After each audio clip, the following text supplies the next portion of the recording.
Well, not really. We get that idea because Matthew quickly jumps to talk about the visit of the wise men from the east.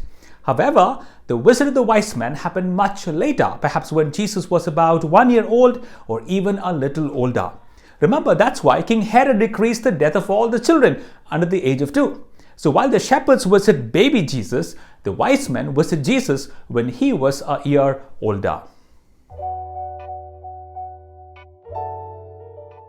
Well, that's how it is often portrayed to us in the Christmas plays. However, when you read the account of Luke, in fact the best account of the narrative, he says, while they were there, the time came for baby Jesus to be born.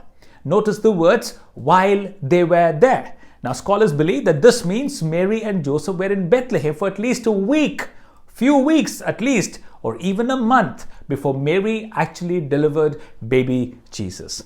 So, against the contrary belief that they rushed into Bethlehem and she went to do birth pains, no, they were there for some time in Bethlehem before she delivered her baby. Yeah, sad isn't it that the innkeeper is often vilified in our dramatic expressions, isn't he? But read the account carefully and you will find no innkeeper in the story. Now, we make the assumption of an innkeeper because of the word inn used in many translations. But the word inn here does not mean a hotel, a public hotel. In fact, the word used here is kataluma, which means a guest room. In fact, there's a very different word used for what is called as inn or a public guest room in the Bible. But here is the thing. Even if there was an inn in Bethlehem, Joseph and Mary would not have been staying there. And that's because, according to the first century Palestine culture, they would be required to stay with the family and not with strangers. And of course, the kataluma, the guest room, would have been full because of the many relatives who were already there to take part in the census.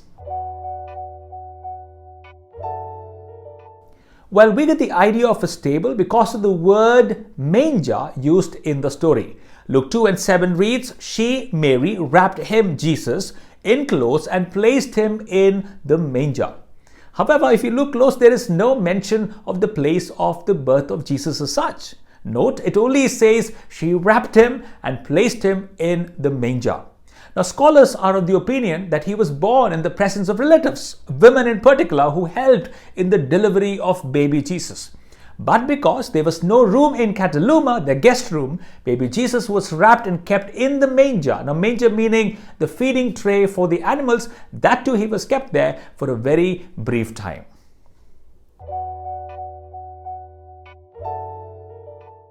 Well, Luke does not mention any specific reason as to why baby Jesus was placed in the manger. But remember, the shepherds were given a sign by the angel who said, today in the town of David, a Savior is born to you. And this will be a sign to you. You will find a baby wrapped in clothes and lying in a manger. So manger in that sense was a sign to the shepherds to spot baby Jesus. Also, of course, the manger depicts the humble beginnings of the Savior of the world.